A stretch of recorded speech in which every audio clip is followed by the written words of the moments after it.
Dear comrades, in these difficult times of mindless imperialist aggression, we stand in solidarity with the people of Cuba, a nation that for more than 6 decades has defended its sovereignty, dignity, and the right to self-determination against relentless economic blockade and aggression. The United States blockade against Cuba is unjust, illegal under international law. It restricts access to medicine, food, technology, and development opportunities.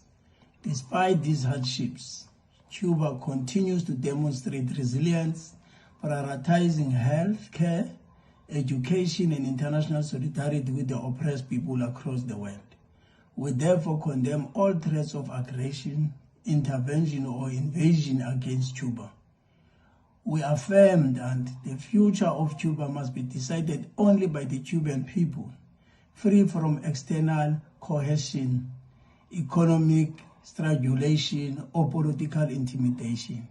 We call on progressive forces, democratic movements, and peace-loving people everywhere to demand an end to the blockade and to respect Cuba's sovereignty.